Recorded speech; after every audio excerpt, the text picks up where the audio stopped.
Hello and welcome to Crack Academy. My name is Shashank Roy और फिर शुरू करते हैं एक नया topic. Which countries recognise Hamas as a terrorist organisation.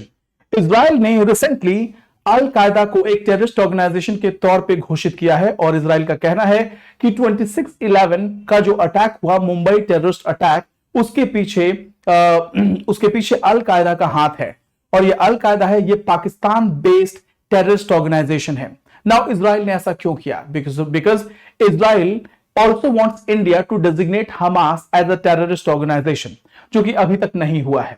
तो चलिए इस पूरे आर्टिकल में देखेंगे हमास को कितने कंट्रीज ने टेररिस्ट ऑर्गेनाइजेशन घोषित कर दिया है। अगर किसी ऑर्गेनाइजेशन को जब आप टेररिस्ट ऑर्गेनाइजेशन घोषित कर देंगे तो उसका इंपैक्ट क्या होगा, उस पर क्या असर पड़ेगा, यह हमें समझना है। चलिए शुरू करते हैं आज का topic. Israeli designation of Lashkar Taiba. Israel ने लश्कर तैयबा ऑर्गेनाइजेशन को एक टेररिस्ट ऑर्गेनाइजेशन घोषित कर दिया है और यह क्यों किया है? इजराइल का कहना है कि it's responsibility for killing 100 of Indian civilians in 26/11 case, जिसको हम मुंबई टेररिस्ट अटैक के नाम से जानते हैं। टाइम अहेड 15th एनिवर्सरी, और ये कब किया गया? ये 15th एनिवर्सरी थी मुंबई टेररिस्ट अटैक को। ये टाइम बहुत ही अपॉर्चून था और इजराइल ने ये डेजिग्नेशन दिया। इसका पर्पस ये है, इसका पर्पस क्या है? पर्पस ये है कि एक टेररिज्म के खिलाफ एक यूनिटी बनानी है, टेररिज्म के खिलाफ ग्लोबल अवेयरनेस लाना है। Now Israel is also facing an attack by Hamas, जो कि एक टेररिस्ट ऑर्गेनाइजेशन डेजिग्नेट किया जा चुका है बहुत सी कंट्रीज के द्वारा। Now the question is, Hamas ने जो अटैक किया इजराइल के ऊपर, that killed 700 to 1000 people, but जिस तरीके से इजराइल का अटैक रुकने का नाम नहीं ले रहा है, ऐसा लगता है Israel is hell bent upon giving a collective punishment to Palestinian people. ऐसा लगता है कि हमास की हुई गलती की पूरी सजा कलेक्टिवली गाजा और पैलेस्टीन के लोगों को दी जा रही है। आगे चलते हैं। Israel note to India regarding Hamas. Israel ने एक इंटरनेशनल रिलेशंस में बात कही जाती है, there is nothing called free lunch. अगर इजराइल ने ऐसा किया है तो ऐसा नहीं है that Israel is too much in love with prime minister Modi. Israel now is expecting prime minister Modi to designate Al Qaeda as a terrorist organization. इसका पर्पस यह है कि हमास के साथ लगातार कॉन्फ्लिक्ट चल रहे हैं। उसके अलावा कल को हो सकता है हिजबुल्लाह को भी टेररिस्ट डेजिग्नेट करने की बात की जाए इंडिया के द्वारा और इजराइल डेजिग्नेट करे, क्योंकि ऐसा माना जा रहा है कि हमास के साथ कॉन्फ्लिक्ट ओवर हो या ना हो, लेकिन ये इजराइल का कॉन्फ्लिक्ट जो है लेबनान में हिजबुल्लाह के साथ भी होने वाला है और अगर ऐसा होगा तो सिचुएशन बहुत ही ग्रिम हो जाएगी। ना वो कौन कौन सी कंट्रीज हैं जिन्होंने हमास को टेररिस्ट ऑर्गेनाइजेशन घोषित किया है? यूरोपियन यूनियन ने हमास को टेररिस्ट ऑर्गेनाइजेशन के तौर पे 2001 में घोषित किया।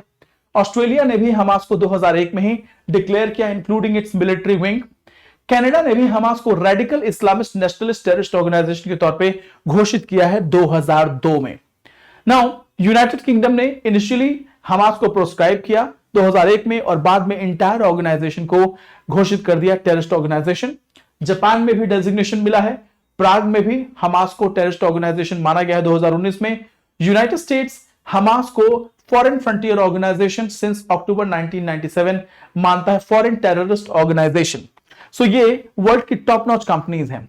अब क्वेश्चन ये है, कंट्रीज हैं। अब क्वेश्चन ये है किस तरीके का जब आप टेररिस्ट डेजिग्नेशन देते हैं किसी ऑर्गेनाइजेशन को तो उससे क्या फर्क पड़ जाता है?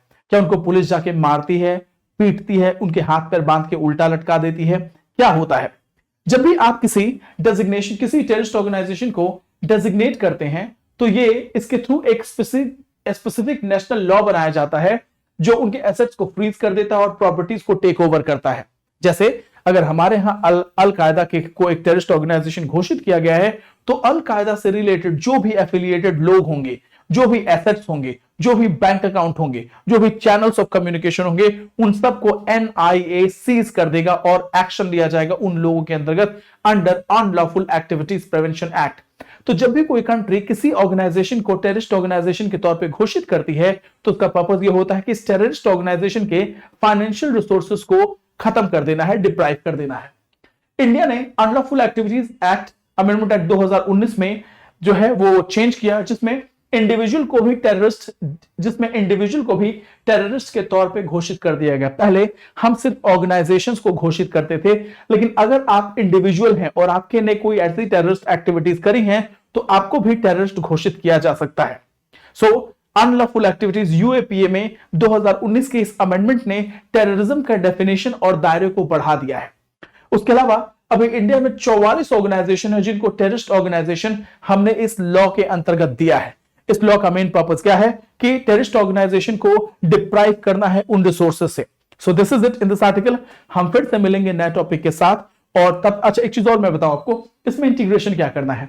इसमें इंटीग्रेशन ये करना है कि जब किसी ऑर्गेनाइजेशन को आप टेररिस्ट ऑर्गेनाइजेशन घोषित करते हैं तो उसका इंपैक्ट पड़ता है। जैसे अल कायदा को आपने डेजिग्नेट किया टेररिस्ट ऑर्गेनाइजेशन, इंडिया ने अल कायदा को आपने टेररिस्ट ऑर्गेनाइजेशन घोषित किया, पाकिस्तान के ऊपर यह ऑब्लिगेशन होगा कि वो एक्शन ले ताकि किसी भी तरीके से अल कायदा को एसेट्स ना मिले, अल कायदा को फाइनेंशियल रिसोर्सेज ना मिले, और फाइनेंशियल एक्शन टास्क फोर्स जो है वो पाकिस्तान के जो एक्शन है उसको रिव्यू करेगा।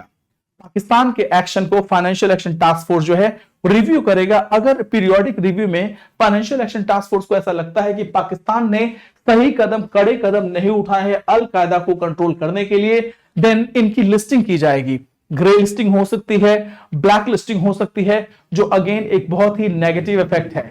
मान लीजिए कि पाकिस्तान को हमने black listing, financial action task force ने ब्लैक लिस्ट में डाल दिया। इस कंडीशन में क्या होगा? इस कंडीशन का मतलब यह है कि पाकिस्तान का एक तरह से इंटरनेशनल ह्यूमिलिएशन होगा। इंटरनेशनल ह्यूमिलिएशन होगा। पाकिस्तान में किसी भी तरीके का इकोनॉमिक इन्वेस्टमेंट नहीं होगा। पाकिस्तान का ग्रोथ रुक सकता है क्योंकि इकोनॉमिक इन्वेस्टमेंट नहीं होगा तो ग्रोथ नहीं होगा। तो ये सारे फैक्टर्स हैं जो एक कंट्री को फोर्स करते हैं किसी ग्रुप को टेररिस्ट ऑर्गेनाइजेशन के तौर पे एस्टैब्लिश करने के लिए। So this is it in this article. इसके बाद हम फिर से नए आर्टिकल्स के साथ निकलेंगे, आएंगे, और दैट्स इट। ठीक है, thank you so much, may God bless you all. जय हिंद, जय भारत, थैंक यू।